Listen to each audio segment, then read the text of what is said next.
Welcome back to the Unredacted Truth, where we fill in the missing gaps in the world's largest scandals and mysteries. In a world of rumors and theories, my job is simple: uncovering the truth underneath the glitter and the grime. We are exposing a pattern: protection, power, predators, structures built not on justice, but on silence, fear, and impunity. We're not talking theory, we're talking court records, stamps, dates, testimony, and a system that, to this day, continues to fail the public and protect the predators among us. Let's get to it. Happy Monday to all those listening and or watching on Spotify. Tuesday for all those watching on YouTube. Welcome to the second of our weekly catch-up episodes. But first, I would like to extend a special thank you to Spotify and the Spotify audience for your incredible support, because Spotify has been the only platform so far that has let my content and the truth flourish without being stifled. So again, thank you, because every stream, every download, and every follow truly helps. Thank you for supporting this grassroots effort for accountability and justice. Let your people and communities know about the unredacted truth the next time someone asks or is confused about what truly is in those Epstein files, because that's what I'm here for, to unmuddy the waters. And to that point, in my continued effort to not only get all the facts out, but also present the information to you all in the best possible way, I have been studying, looking at analytics, and I have made some changes accordingly, which you'll be able to see as we round up the grand jury transcripts, which should be in about 1 or 2 episodes. So I hope it is an improvement.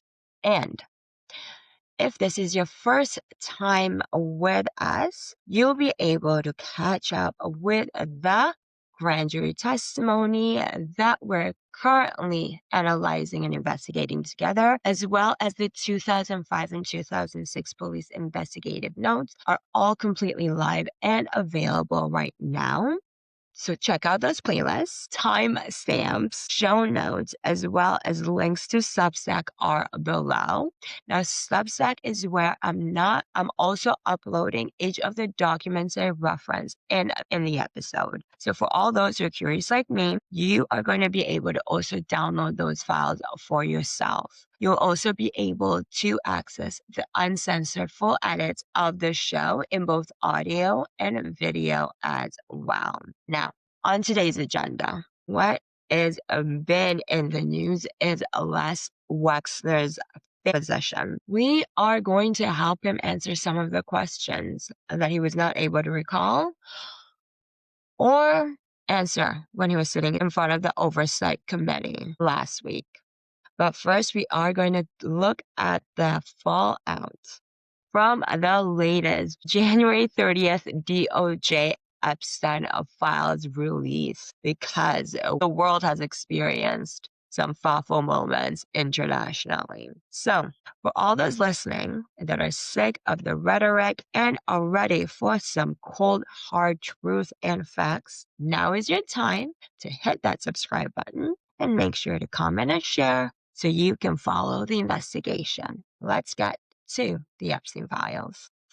First up, Prince Andrew got arrested on February 19th, 2026, Thursday, his 66th birthday. Andrew Mountbatten Windsor, formerly Prince Andrew, because for all those who didn't know, his mother, Queen Elizabeth, stripped him of his titles when she was still alive, when his connection to Epstein through the Virginia Roberts picture first became public. So, Andrew was arrested by the Thames Valley Police at his residence on the San Remo estate in Norfolk. The arrest is on suspicion of misconduct in public office. Newly unsealed emails from 2010 appear to show that while serving as UK Trade envoy, Andrew routinely forwarded highly sensitive government documents to Epstein. This allegedly included confidential briefings of state visits to Singapore, Vietnam, and China, as well as a brief detailing gold and uranium investment opportunities in Afghanistan. Sometimes Andrew was forwarding these documents within minutes of receiving them from his own aides. So, what happened? Andrew was held in a cell for 11 hours before being released under investigation, meaning police inquiries are still ongoing. They've never done this before. In royal tradition, King Charles has issued a statement acknowledging the arrest, and he states very clearly that the law must take its course. So rumor has it that there has always been a sibling rivalry between the brothers. Even though Charles has always been the heir to the throne, Andrew allegedly was always the Queen, Mother Dear's favorite. So it's going to be very interesting for us to watch how things play out in the UK with the Andrew investigation. Moving on to Norway.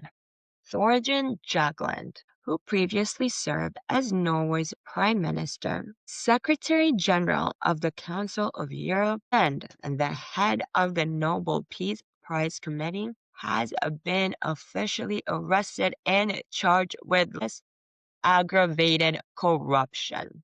On February 12th, Norway's Economic Crime Agency raided Jagland's main residence in Oslo and two of his vacation properties. Investigators are probing whether lavish gifts, travel, and fully funded vacations to Epstein's properties constituted passive bribery. But listen to this. The shady Council of Europe's Committee of Ministers revoked Jagland's diplomatic immunity the day before the searches and raids happened. So, justice could occur. Now, newly released files indicate that Epstein attempted to leverage Jagland's powerful network, even seeking his help in securing a meeting with none other than Russian President Vladimir Putin in order to pitch Putin a crypto venture. Documents reveal that between 2011 and 2018, Glenn and his family accepted lavish, fully funded trips, which included use of Epstein's private apartments in New York, Paris, and as well as family vacations to Palm Beach Island, where Epstein covered all travel expenses for up to 6 adults. Plus, this is gonna get you. Emails from 20 showed Jagland informing Epstein about young girls in Albania. So, Jagland's legal team, of course, deny the corruption charges and they say they will fully cooperate with the police. But what's more important for us to know is that recently, Jagland went from saying his relationship with Epstein was just normal diplomatic activity and is now finally admitting poor judgment. I think exchanging emails about young girls is a lot more than just poor judgment. Don't you think, Jagland? Anyway, let's see who's next on the list. Okay, next on the list is Peter Mandelson, Labour Party peer and former UK ambassador to the US, has had to resign from the House of Lords this month and is currently facing severe criminal investigations after files suggest he has received illicit payments from Epstein and shared classified government documents. Next, we have Mona Juul and Taj Rod Larsen. We're heading back to Norway. So, this lovely couple is under criminal investigation while Juul had to resign as ambassador to Jordan and Iraq. The charge? Similar to Jagland, aggravated corruption. Juul and Rod Larsen are diplomats famous for their roles in the 1990s Oslo Accords. Now, the investigation around these two surrounds revelations that shortly before Epstein died in 2019, his will was altered to leave 10 million to the couple's children, 5 million each. So they have both been recently subjected to extensive questioning. Of course, like everybody else, they maintain their innocence, blah, blah, blah, blah, blah, blah, blah. But to the $10 million left to the couple's children, $5 million each. There's two possible explanations. We know from the USVA investigation that a victim fund was created for Epstein. So, could that 10 million have gone to their children as victims, 5 million each? Or was it just plain corruption? And if it is the first thing, it would go in line with Epstein, with emails also showing Epstein sending emails to his other co-conspirator, Jess Stolley's daughter. His friend's children were not safe. Next, we have Catherine Rumler. We talked about her last Sunday. Former Obama White House counsel announced her resignation as the top lawyer of Goldman Sachs after files revealed extensive personal communications between 2014 and 2019 between her and Epstein. Then we have Thomas Pritzker, another hotelier. For all those that don't know, look at our investigation with Rick Hilton, Glenn Dubin, and Virginia at the Naomi Campbell birthday party video. Next to the Hiltons, we have the Hyatt Hotels with Thomas Pritzker, who just had to resign as executive chairman because unsealed emails showed him coordinating dinner plans and maintaining close contact with Epstein well after his 2008 convictions. Plus, stay tuned about Thomas Pritzker because he shows up in Virginia's depositions. Then we have Casey Wasserman, CEO of Wasserman Agency and LA 28 Olympic chair, has also had to step down and is planning on selling his firm. High-profile clients, including Chappelle Rowan, have severed ties after explosive emails reveal very inappropriate exchanges between Wasserman and Maxwell. Then we move on to Sultan bin Sulman, who has been replaced as head of the global ports operator DP World after lewd emails between him and Epstein were revealed. We also have Jack Lang, former French culture minister, has had to resign as president of the Arab World Institute after his name appeared 673 times in the documents. David Ross, our curator, had to step down from the MFA program in New York, publicly stating he was ashamed that he fell for Epstein lies. Sure you fell for the lies, just like Les Wexner is trying to claim today. And then, president of the World Economic Forum is now also facing the governing board's investigation regarding his secret dinners attended with Epstein in New York in 2018 and 2019. For the past 20, maybe even 30 years, Jeffrey Epstein, a prolific serial pedo, has had a hand in all levels of our government, our economy, trade, has had his dirty fingerprints in it. Okay, so that was a roundup of the current arrests, investigations, and resignations from the Epstein files release and fallout. Now, let's do a swing to what a lot of you have been waiting for, which is the Les Wexner deposition. Didn't pay attention.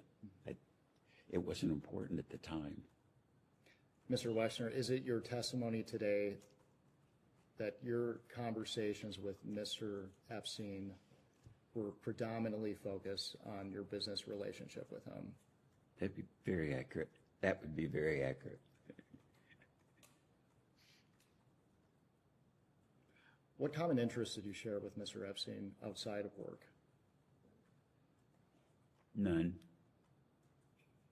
So you didn't have any personal relationship with Mr. Epstein whatsoever? I don't think I ever went to lunch or dinner or a movie or had a cup of coffee with Jeffrey. And I've thought about that recently. And I'd say the same thing about my attorney. I'd never been to his office. Okay, first, let's start with his demeanor. The entire time, giggling, laughing at his own lies. Honestly, Les Wexner's deposition wasn't that surprising. It was very similar to all the other depositions of his co-conspirators. Very evasive. What we do know, though, is that he, Les Wexner, admitted under oath to financially taking care of Ehud as well as his wife.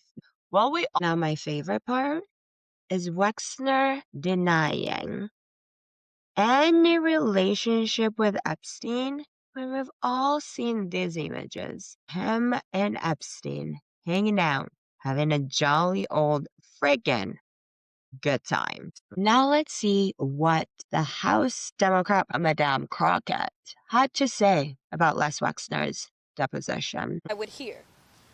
As a trained attorney and litigator, once they told me he wasn't taking the fifth, I thought that the record would be full of I don't remembers. I will tell you that once this record comes out, you will see that you most likely will be left with more questions than answers. It is almost inconceivable to be missing the amounts of money that are missing, and somehow Mr. Wexner have no idea. The other thing that I want you to pay attention to, because again, as a trained litigator, think about some of the themes that we keep hearing. We know that there were supposedly these fraudulent modeling agencies that were set up all over the country. And girls would go in thinking that they were going to get their chance at modeling. Victoria's Secret. We know Victoria's Secret was known specifically for their fashion shows. We know that there are reports of girls that went in thinking that they were potentially going in to model. These are not coincidences. There's two things that have been clear, is that there were always young girls seemingly looking for an opportunity to model, and there were always rich and powerful people on the other side, dangling a carrot, saying, I will give you the life that you're seeking. Yet ultimately, the stories are the same. They're stories of abuse.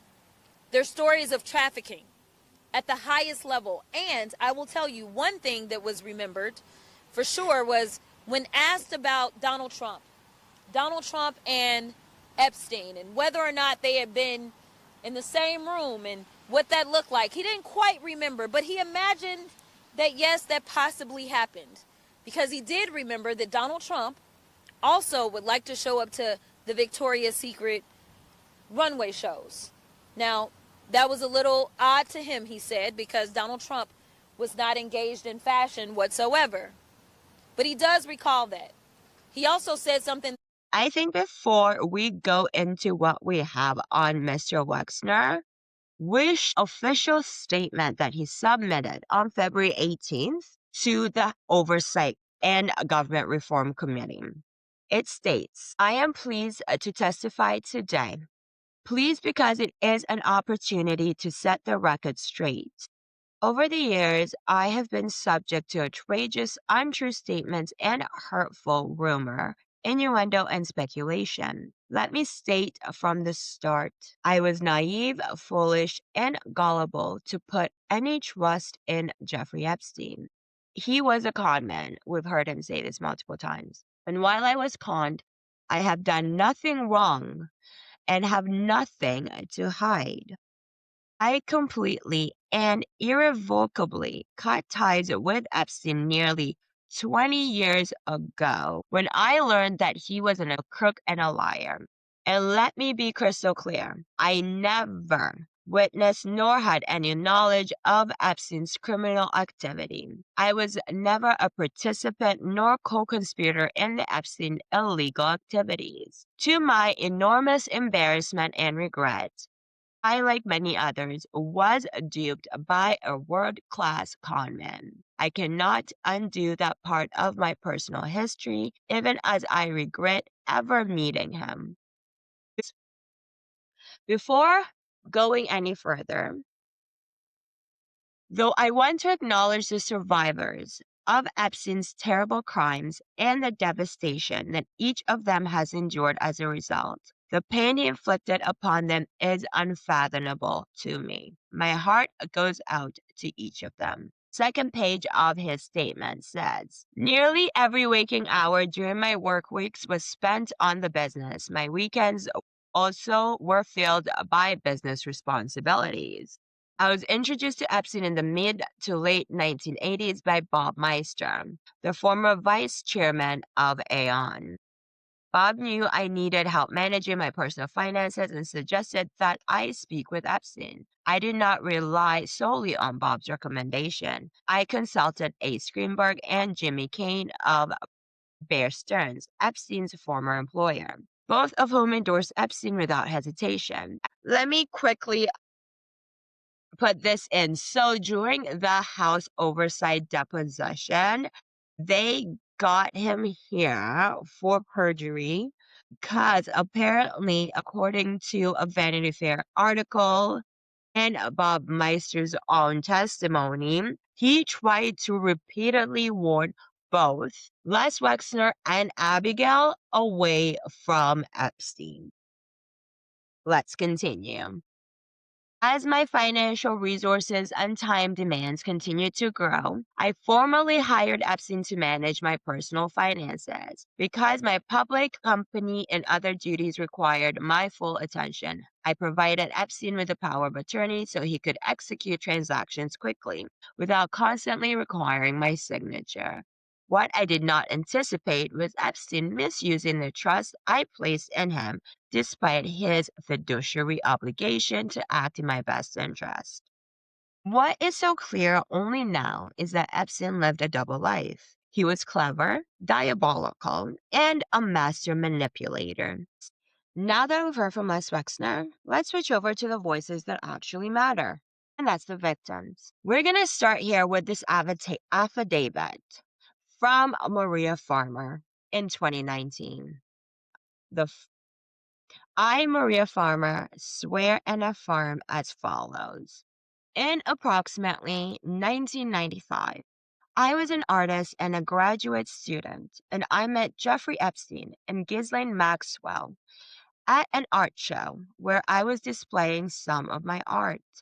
Epstein said that if I sold him one of my paintings for half price, he would help me with my career. I sold him the painting that night for half price, which was approximately $6,000. In 1996, Jeffrey Epstein called me and told me he was looking for someone to help him with acquiring art.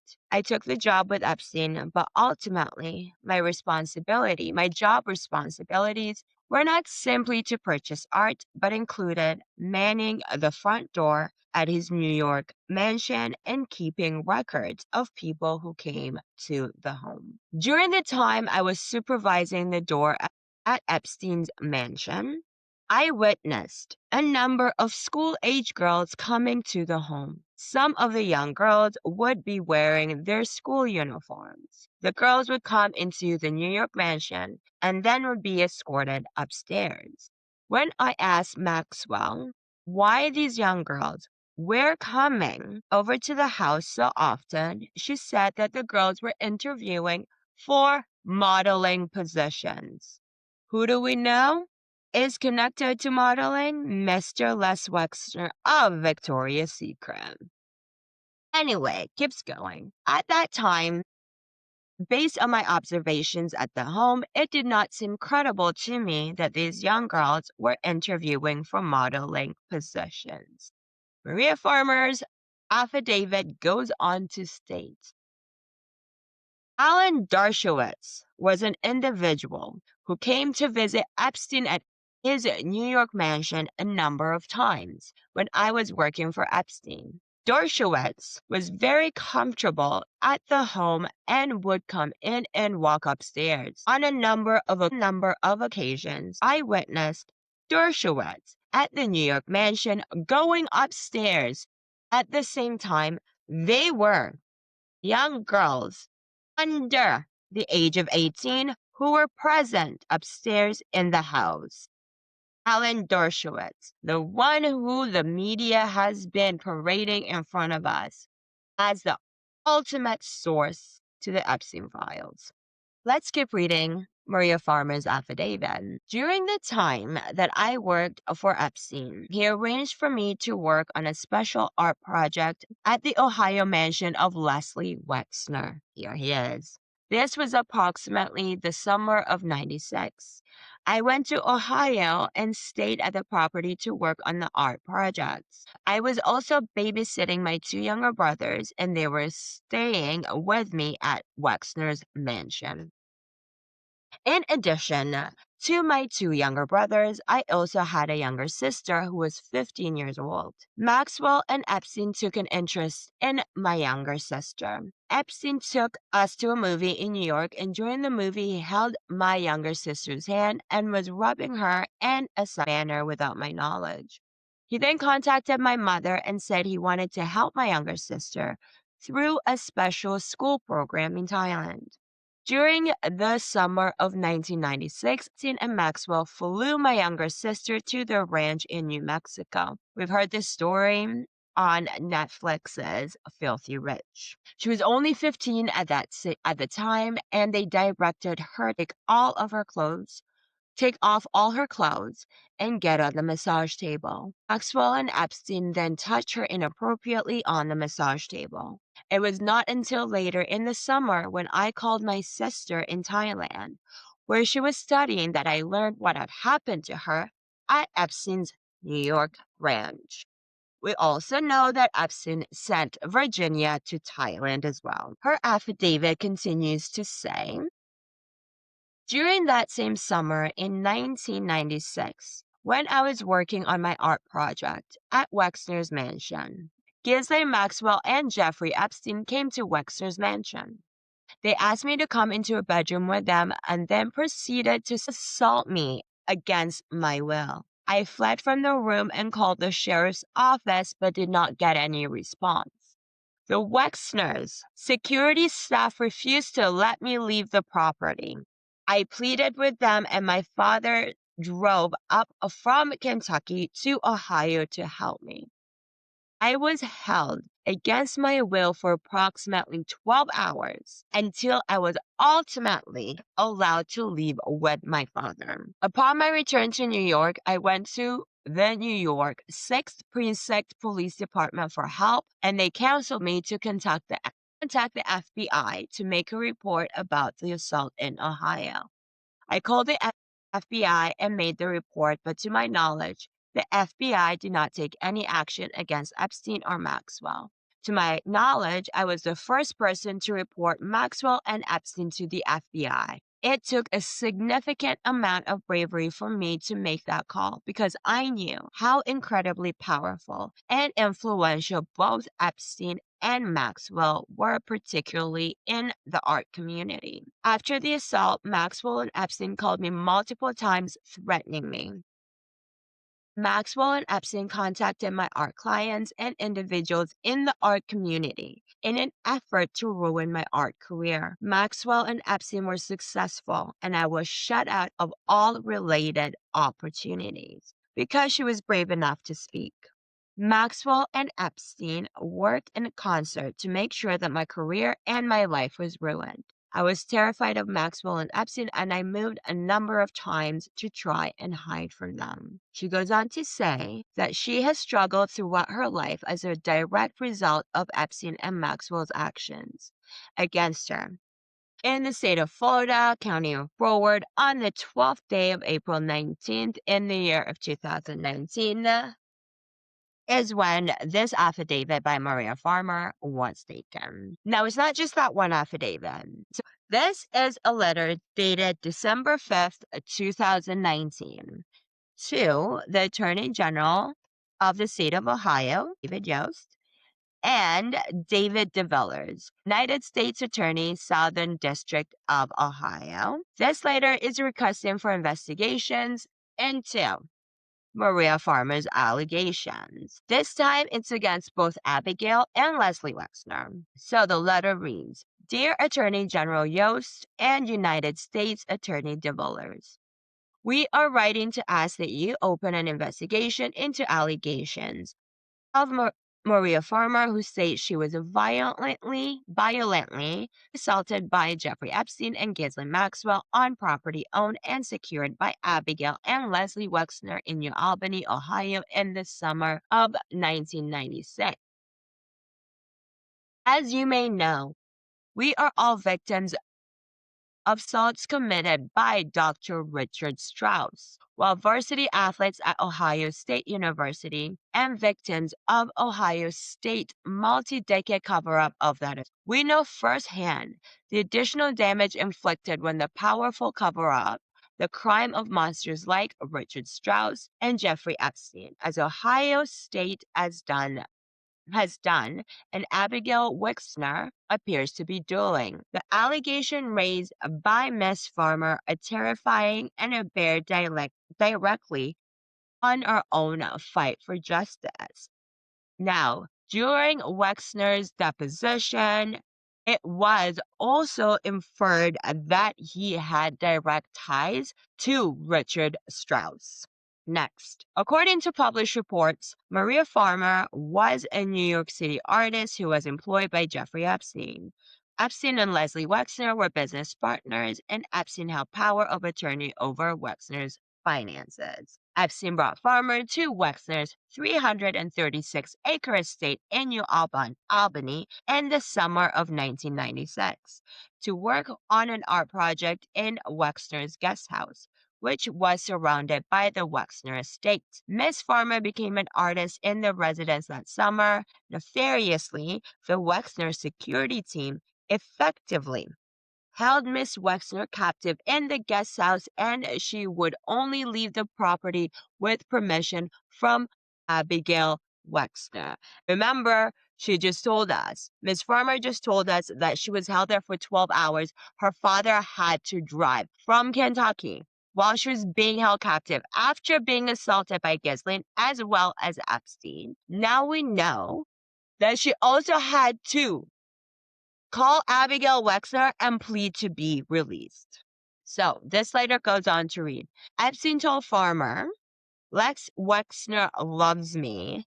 He'll let me do anything. Farmer did not know that meant hold her captive with the assistance of Wexner's security team and be assaulted. On the day Miss Farmer was assaulted by Epstein and Maxwell, she called 911 and the Franklin County Sheriff's Department. She did not know that the sheriff deputies were employed by Abigail and Leslie Wexner to guard their properties, which is why no one showed up. The letter goes on to say, during the summer of 1996, when Miss Farmer was being held captive by the Wexners, Leslie Wexner was a member of the Board of Trustees at Ohio State University, which at the time was continuing to cover up the serial misdeeds of perhaps the most prolific assaulter in American history, Dr. Richard Strauss. I guess they're competing with Epstein. That these events were taking place simultaneously is not a coincidence in our view. No, it's not. We keep saying these people are connected.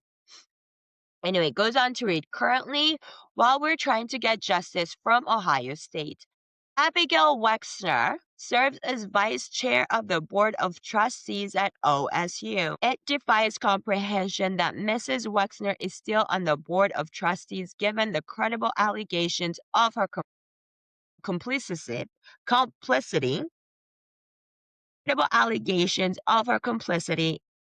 keeping Miss Farmer captive for Jeffrey Epstein in 1996. While at the same time, Ohio State grapples with how to atone for its complicity in allowing a monster to prey on its student for nearly 2 decades. They're all connected. Simply put, given the allegations, it appears Mrs. Wexner is as guilty as Ohio State was in facilitating the crimes of a serial predator.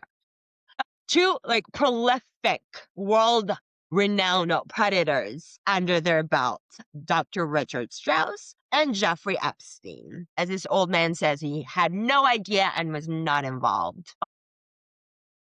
Given how the Wexners, Epstein, and Ohio State are intrinsically tied to predatory abuses and abusers, we ask that a thorough investigation, state and federal, be undertaken to determine Abigail and Leslie Wexner's role in facilitating or covering up the former assault at their estate with the assistance of their security team, only by holding accountable those who promote assault. Signed by William Knight, Eric Smith, Mike Rodriguez, Yosha Yates, and Mark Coleman. We know that no investigation ever happened, and actually, frankly, the February 18th or 19th deposition of Leslie Wexner was the very first time he's ever had to answer any questions about his torrid relationship with Jeffrey Epstein. Like I was saying, nothing happened to the original letter they sent, which motivated them to send a second letter in February of 2020, this time to Ohio's Inspector General's office. Now, this letter once again states that we are the victims of abuse at Ohio State at the hands of Dr. Richard Strauss, who were further victimized by Ohio State's complicity and decades-long cover-up of that abuse. Abigail Wexner helped Jeffrey Epstein assault a young woman named Maria Farmer and open a second investigation into the relationship between alleged trafficker, pedophile Jeffrey Epstein, Wexner, and Ohio State University. We will address each requested investigation separately, trying again to get someone in Ohio to listen to them. First case, Abigail Wexner. I should also state, for those who have not watched the Les Wexner deposition, he's throwing his wife Abigail under the bus for all of it. There is no honor among billionaires and millionaires, people. Abigail Wexner. It states, as you likely know from published reports in our prior letter dated December 5th, 2019, which is attached to this letter, that Abigail Wexner was described to have held Maria Farmer captive on her estate in New Albany, or that portion of her estate that to Jeffrey Epstein in 1996. This is all information that we've already read. Goes on to say, our December 5th, 2019 letter prompted a response of bureaucratic nihilism. Thus, we turn to you for help, primarily because Abigail Wexner's status as vice chair of the Board of Trustees at OSU.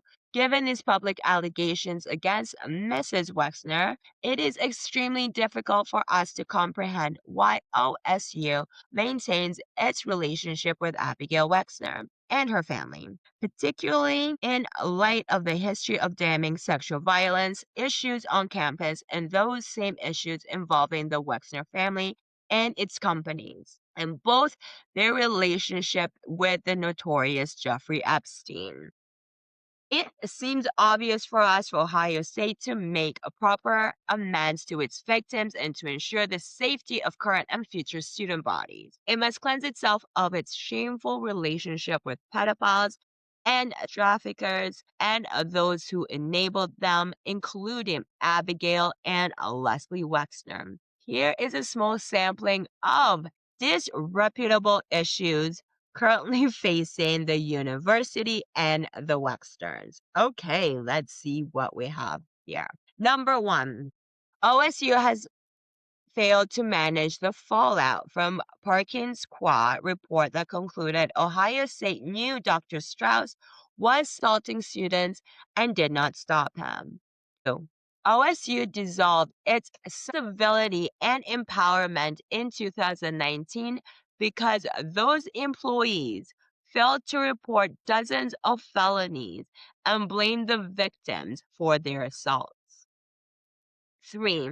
OSU has failed to handle the increasing number of on campus since 2015. Please, when you are applying to college and university, maybe. Let's skip Ohio State. Anyway, number 4, Les Wexner created a culture of misogyny, body shaming, and abuse at Victoria's Secret. Old man, I don't know anything, I don't recall. Number 5, Les Wexner gave Jeffrey Epstein access to Victoria's Secret models whom he assaulted.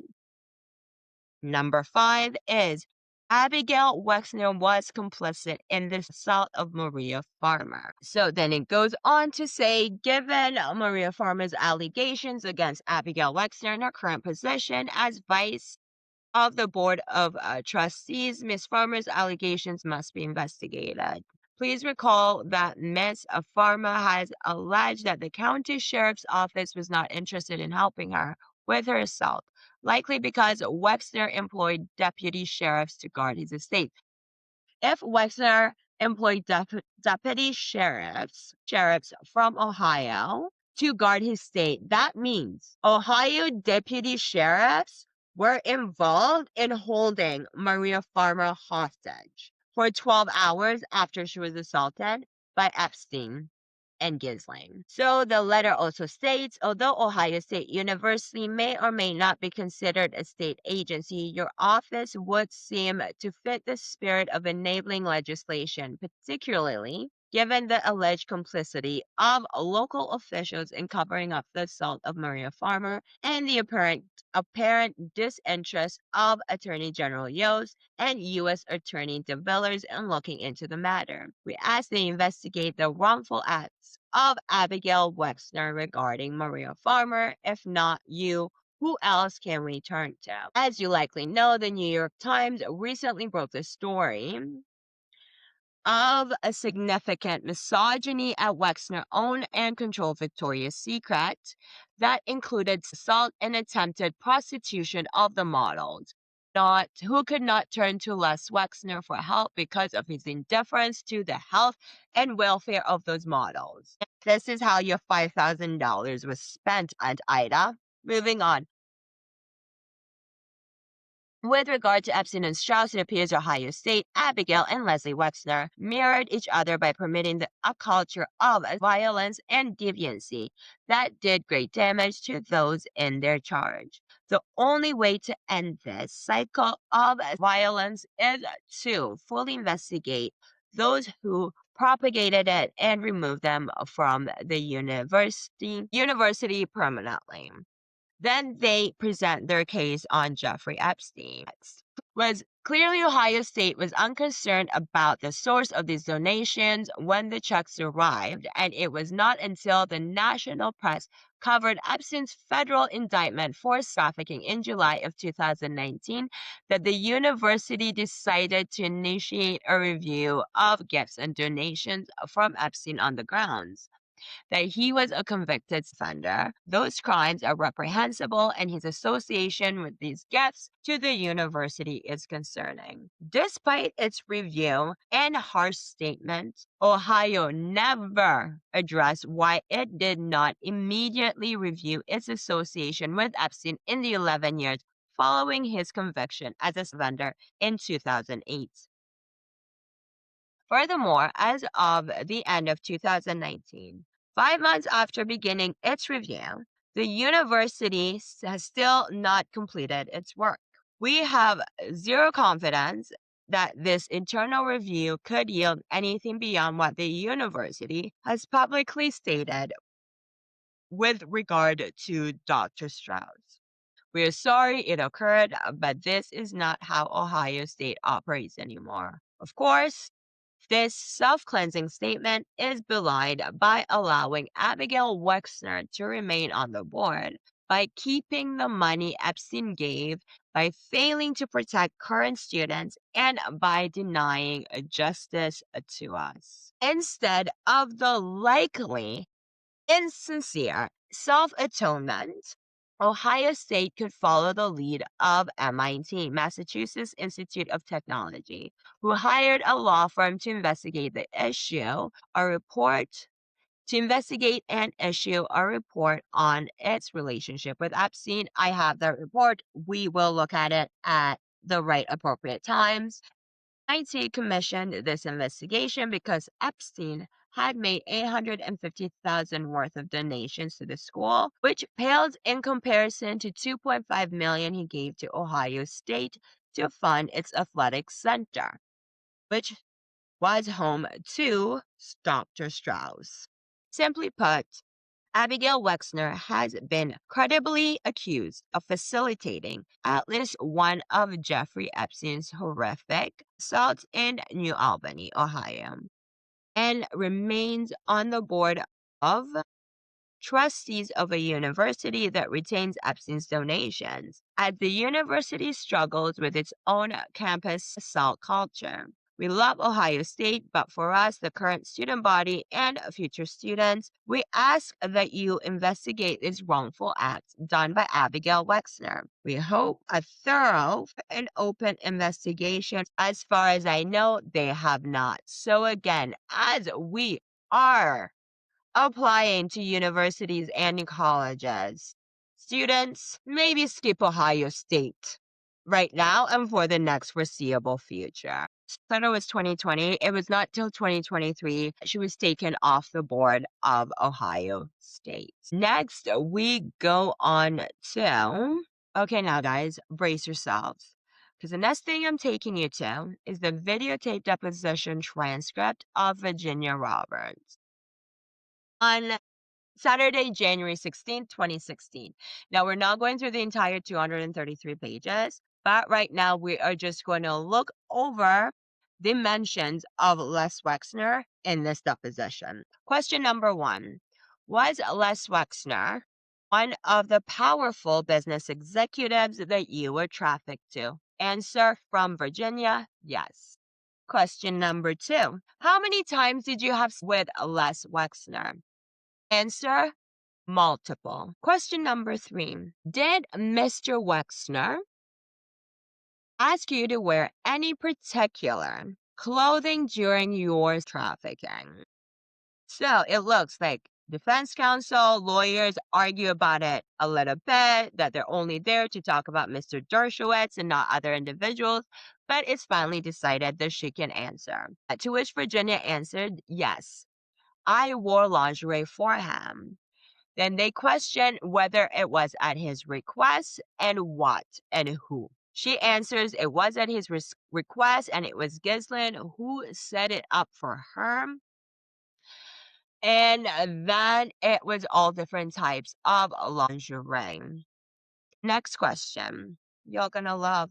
When you look at this list of names, does it refresh your recollection as to who you were trafficked to? Virginia says yes, and then she starts verifying names. Number 26, Prince Andrew, we already know that, nothing new. Number 27, Jeffrey Epstein, we already knew that, nothing new. Number 43, Shelley Harrison, who was an older woman that participated in acts between Virginia and Jeffrey Epstein. When she's further asked, like, who else was there and how do you know that Shelley Harrison participated in these acts, Virginia replies because she was there and Ghislaine and Emmy were also there. Then she mentions someone called Sheridan, number 38. And Sheridan, too, is another older woman who was part of these endeavors. So guys, you've heard it. The Epstein client list is not just men taking advantage of these young girls.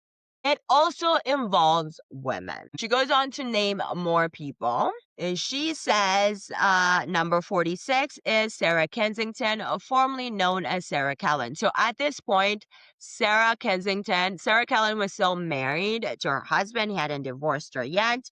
After this came out, he divorced her, and I don't know whether she took Kellen back or she's still rocking the Kensington name. So Virginia says about Sarah Kellen that she was very heavily involved with lots of incidents with herself. She says, it was multiple incidents, so it's going to be nearly impossible for me to remember everyone, but obviously Jeffrey Epstein, Ghislaine Maxwell, Les Wexner, Jean-Luc Brunel. I'm sure there's more, but I just can't remember on top of my head. And then they ask, how did you know that she had with Les Wexner? She who being Sarah Callan. Virginia says, I was there. How is this woman not in jail yet? Sarah Callan. So this is Virginia. Totally separate. Remember, when we're going through the police investigation notes of Palm Beach, every victim said when they were taken to Epstein's house, it was Sarah Callan who would take them upstairs, make them feel comfortable, lay out all the lotions, and tell them to get undressed for Epstein. Next, question to do with Mr. Wexner. It asks, how many times did you and Les Wexner and Sarah Callan have together? She says once that she can remember. Next question is, I understand Redacted was a witness to your activities with Les Wexner's Mexico. Is that not what you meant? And she says, yes, she was a witness. So this is another redacted name of a minor who was involved with Les Wexner. I had no idea what was going on with Epstein. She also distinguishes that Amy Taylor was a victim of abuse by Ghislaine and Jeffrey Epstein. And then the next question is, do you know why Les Wexner is not on this list? So of the particular list of perpetrators, and she said she just had no clue. I hadn't seen the list before. If she named, so then the next question about Les Wexner is asking Virginia if she named Les Wexner to the FBI. She says yes. So now we know those are two people who went to the FBI about assault involving the Wexners and got nothing. No investigation, no follow-up, nothing. So, ladies and gents, that brings us to a roundup of Les Wexner. We heard him vehemently deny knowing anything that took place between Epstein minors, anything illegal. He was just an innocent man that was conned. Now we've heard two different witness accounts about Les Wexner and his wife, Abigail Wexner, being directly involved in the assault and trafficking of young girls. To which his defense, Wexner's defense in his statement that we read before, was that he has a wife and two daughters. Having two daughters did not stop him or his wife to hold Maria Farmer for 12 hours hostage after she was assaulted by Epstein and Ghislaine. Now, on that note, we pivot to the Trump and Epstein files. Because, like I promised you last Sunday, we are going to go through the affidavit, the protective order, and the allegations against Donald J. Trump. At the highest level. And I will tell you one thing that was remembered for sure was when asked about Donald Trump and Epstein and whether or not they had been in the same room and what that looked like. He didn't quite remember, but he imagined that, yes, that possibly happened, because he did remember that Donald Trump also would like to show up to the Victoria's Secret runway shows. Now, that was a little odd to him, he said, because Donald Trump was not engaged in fashion whatsoever. But he does recall that. He also said something we know from Jasmine Crockett that Les Wexner's Victoria's Secret was one of the gateways for Epstein to get access to girls through the giving of modeling contracts and modeling opportunities. Let's pivot to this email from Michael Wolff to Jeffrey Epstein. RE subject is Trump. So Michael Wolff is writing to Epstein because he is going to be interviewing Trump. And he wants to know what questions he should ask him. Again, these people, let's look at Michael Wolff twice. So Epstein responds to Michael Wolff. Do you want to be provocative? Trump shadow, Hawaiian tropic contest, mortgage of Mar-a-Lago, revenue of golf courses as income, total debt of all costs, People don't want to contribute money as he said he is worth over $10 billion. Why should they? California already's coming up short. Father bought chips in the casino to stave off bankruptcy. Chips because it was better than the first lien under the gambling rules. Matt, his bagman, his loan from his brother-in-law, judge's husband. How much did his father leave? His brother Robert, etc. Otherwise, you can just throw easies at him, telling him to ask Trump. I did a quick Google search, and it seems that these are, of course, pageants. Pageants with girls, Hawaiian Tropic Contest. Why I want to point this out is that the consistent modeling thread, according to Jasmine Crockett, as well as I heard it from the deposition, Les Wexner stated he would always see Epstein and Trump at his Victoria's Secret fashion shows, which he found very strange because Donald Trump was not doing a fashion at all. But he calls him being at most, if not every Victoria's Secret fashion show. Before we pivot into Jane Doe, I want us to start with this, a summary of called an investigation that summarizes complaints that were received from the FBI. The first, of course, all victim names, minors, have been redacted. Redacted reported an unidentified female friend who was forced to perform oral on President Trump approximately 35 years ago in New Jersey. The friend told that she was approximately 13 to 14 years old when this occurred, and the friend allegedly bit President Trump while performing oral. The friend was allegedly hit in the face after she laughed about biting President Trump.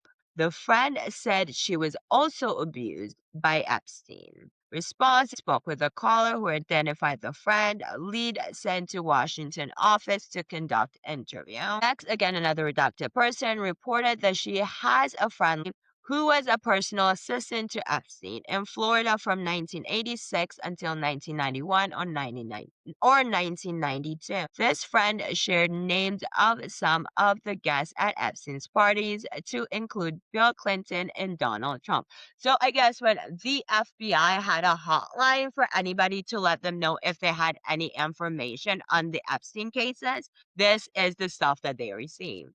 2 voicemails were left and no response received. So that person called, dropped it, and disappeared. I just wanted to let you guys know exactly what was out there. Now that we're done with that summary of FBI calls and complaints, it's time that we pivot into the Doe versus Donald J. Trump and Jeffrey Epstein civil suit. But before we go into it, I just want to let you guys know what happened. The victim ended up withdrawing her civil suit and having to get a protection order because of multiple death threats that she received against her life if she went forward. Ladies and gentlemen, Exhibit A. This is the case of Jane Doe proceeding under pseudonym who's the plaintiff against Donald J. Trump and Jeffrey Epstein. The complaint is for misconduct, criminal activities, criminal acts, abuse, forcible touching, assault, battery, intentional and reckless infliction of emotional distress, duress, and false imprisonment. Again, these are allegations, and everybody is presumed innocent until they are proved guilty. Now, let's go right into the details of the case. Subject to acts of misconduct, criminal acts, abuse, forcible touching, assault, battery, intentional and reckless infliction of emotional distress, duress, false imprisonment, and threats of death and or serious bodily injury. by the defendants, Epstein and Trump, that took place at several parties during the summer months of 1994. These parties were held by defendant Epstein at a New York City residence, East 71st Street in Manhattan. During this period, plaintiff was a minor of age 13 years old and was legally incapable under New York law for consenting. Amen. Yes, she was. In the first, second, and third degrees misconduct, criminal acts in the first, second, and third, abuse in the first, second, and third, and forcible touching are detailed here.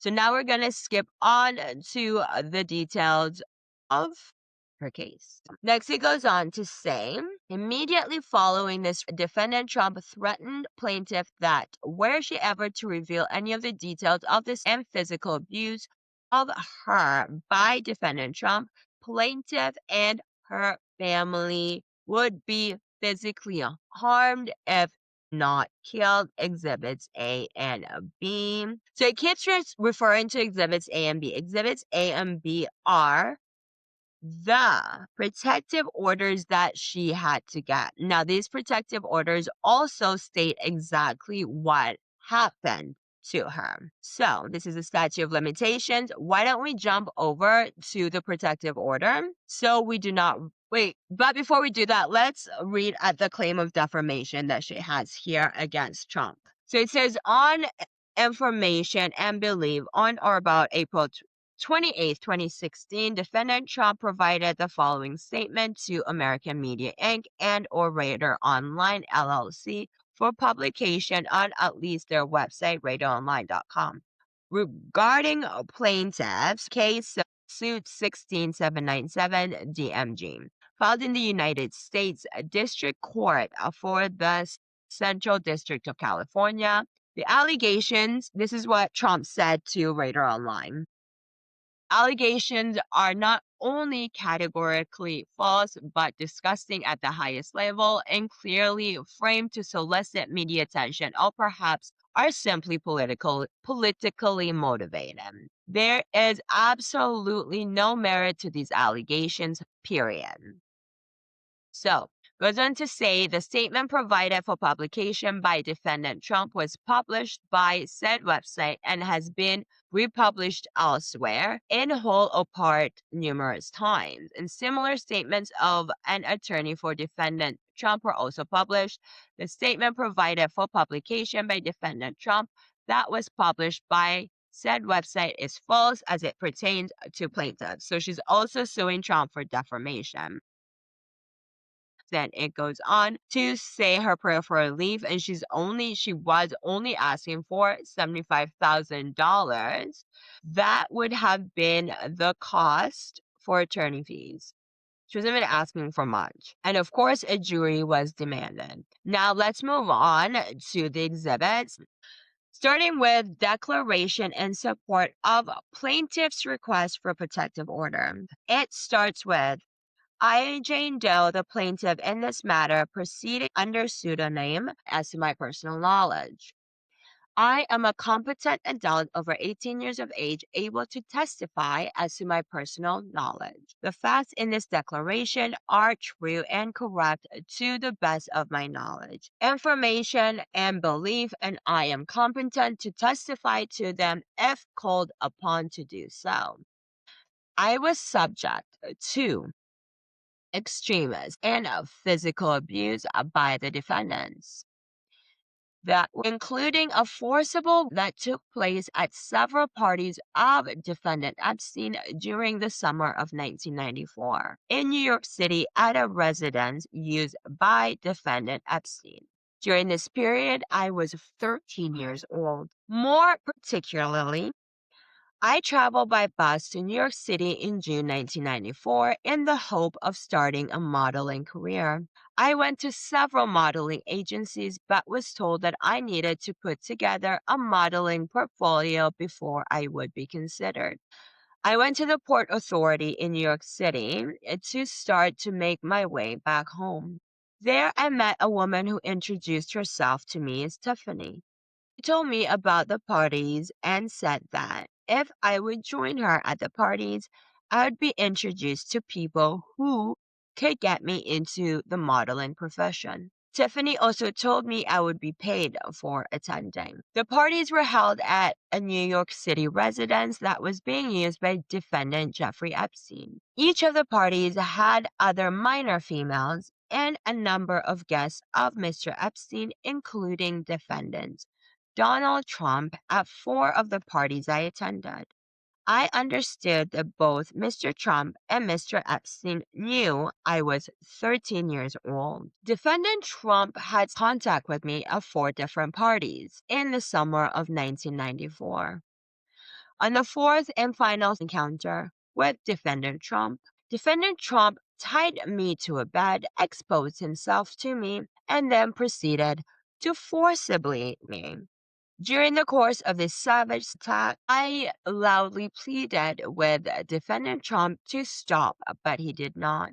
Defendant Trump responded to my pleas by violently striking me in the face with his open hand and screaming that he would do whatever he wanted. Again, this is not the first victim to state that when she was in an encounter with one of Epstein's buddies, that they would treat them very roughly, and if they try to cry out or get them to stop, they would say they could do whatever they wanted, or Epstein said they could do whatever they wanted. Anyway, her experience goes on to say, immediately following this, Defendant Trump threatened me that were I ever to reveal any of the details of Defendant Trump's and physical abuse of me, my family and I would be physically harmed if not killed. Defendant Epstein had contact with me at 2 of the parties that summer. On the second occasion involving Defendant Epstein forced himself upon me and proceeded to me anally and vaginally, despite my loud pleas to stop. Defendant Epstein then attempted to strike me about the head with a closed fist, while he angrily screamed at me that Defendant Epstein would have been the one who took my virginity, not Defendant Trump, before I finally managed to break away from Defendant Epstein. Immediately following this, just like Defendant Trump, Defendant Epstein threatened me not to ever reveal any of the details of Defendant Epstein's and physical abuse of me, or else my family and I would be physically harmed if not killed. Both defendants had let me know that each was a very wealthy, powerful man, and indicated that they had the power, ability, and means to carry out their threats. Indeed, Defendant Trump stated that I shouldn't ever see anything if I didn't want to disappear like Maria, a 12-year-old female that was forced to be involved in a 3rd incident with Defendant Trump that I had not seen since that 3rd incident, and that he was capable of having my whole family killed. It goes on to say, the duress imposed on me by defendants not to ever reveal any of the details of this and physical abuse caused to me by defendants has not terminated, and the fear it has still instilled in me has not subsided. Unfortunately, making matters worse for me, I was subjected to daily painful reminders of the horrific acts of Defendant Trump via mass media coverage of him starting last summer that over a short period of time became continuous and unavoidable. The duress has prevented me from starting litigation before this year. However, as soon as I surfaced, I received threats. More specifically, shortly after my first complaint was filed in California on April 26, 2016, I started receiving threatening calls on a cell phone I then owned. The calls were never for more than 20 seconds or so before they hung up, and they're always from a blocked or unavailable number according to my caller ID. Since I changed phone numbers, the threatening calls have completely stopped. Then she said the litigation All litigation involves matters that are highly sensitive and of personal nature, and I believe that identification of me would pose a risk of retaliatory physical harm to me and to others. I have no reason to believe that the defendant's threats have ever been lifted or will ever be lifted, and so I request that the court issue an order protecting me and my family from harm and harassment by the defendants. I declare under penalty of perjury that the foregoing is true. And Jane Doe signed that on June 18, 2016. We also know that she was never able to completely go ahead with her lawsuit due to the threats against her and her family. But now let's go on to the next exhibit. Next, we go to Exhibit B. And this is a declaration in support of a plaintiff's request for a protective order. I, Tiffany Doe, a pseudonym, state as follows. I am a competent adult over 18 years of age, able to testify as to my personal knowledge. The facts in this declaration are true and correct to the best of my knowledge, information, and belief, and I am competent to testify to them if called upon to do so. Tiffany's statement goes on to say, I originally met Jeffrey E. Epstein in New York in 1990 when I was the age of 22. I attended a series of parties in the same year of 1990 where I was paid to entertain various guests of Mr. Epstein.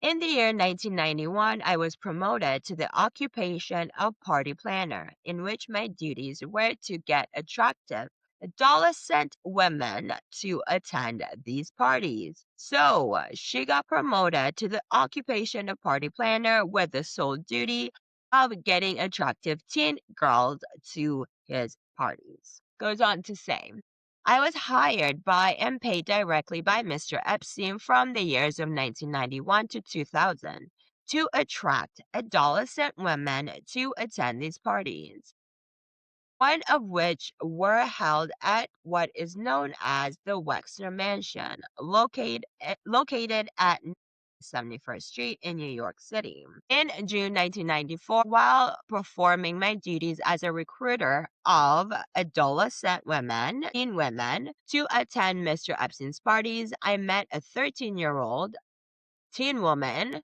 the plaintiff in this matter, at the Port Authority in New York City, who said that she had come to New York in the hope of starting a modeling career. I persuaded the plaintiff to attend a series of parties of Mr. Epstein that took place during the summer of 1994. I told her that if she would join me at the party, she would be introduced to people who would get her into the modeling profession, and she would be paid for attending. It was at these series of parties that I personally witnessed the plaintiff being forced to perform various acts with Donald J. Trump and Mr. Epstein. Both Mr. Trump and Mr. Epstein were advised that she was 13 years old. I personally witnessed forced encounters that the plaintiff was forced to have with Mr. Trump during this period, including the fourth of these encounters where Mr. Trump forcibly her despite her pleas to stop. Goes on to say, personally witnessed the one occasion where Mr. Trump forced the plaintiff and a 12-year-old female named Redacted to perform orals on Mr. Trump and witness his physical abuse of both minors when they finished the act. I personally witnessed or was made immediately aware of two occasions where my boss, Mr. Epstein, attempted to and sodomize the plaintiff. I personally witnessed Mr. Epstein and physically other minor females, even younger than 13. It was my job to personally witness and supervise encounters between the underage girls that Mr. Epstein hired as his guests. So this is a woman that was there who is saying, this is what I was paid to do. This is what happened. Goes on to say, excuse me, my ears kept itching. And they say when your ears are itching, someone's talking about you. Goes on to say, I personally witnessed Mr. Epstein physically threaten the life and well-being of the plaintiff if she ever revealed the details of the physical abuse she suffered at the hands of Mr. Epstein or any of his guests. I personally witnessed defendant Trump telling the plaintiff that she wouldn't ever say anything if she didn't want to disappear like the 12-year-old female Maria, and that he was capable of having her whole family killed. So now we have 3 mentions of this 12-year-old girl, Maria, that went missing. Goes on to say, after leaving the employment of Mr. Epstein in the year 2000, I was personally threatened by Mr. Epstein that I would be killed and my family killed as well if I ever disclosed any of the physical and abuse of minor females that I had personally witnessed by Mr. Epstein or any of his guests. Goes on to say, I am coming forward to swear to the truthfulness of the physical abuse that I personally witnessed of minor females at the hands of Mr. Trump and Mr. Epstein, including the plaintiff. During the time of my employment from the years of 1990 to 2000 for Mr. Epstein, I swear to this fact under penalty of perjury. Even though I fully understand that the life of myself and my family is now in grave danger, I declare under penalty of perjury that foregoing is true and correct. That brings us an end to the most damning evidence against Donald Trump and the Epstein file. Like speechless about that. I don't know what to say. I don't know where to go from there.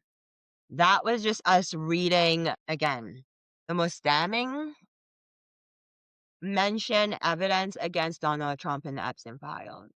Now, to protect the platform and everything, I will be editing out the more graphic words in it, especially because a lot of this is about minors. But again, for all those who are listening on Spotify or YouTube, for the full uncensored edit, head over to the Substack.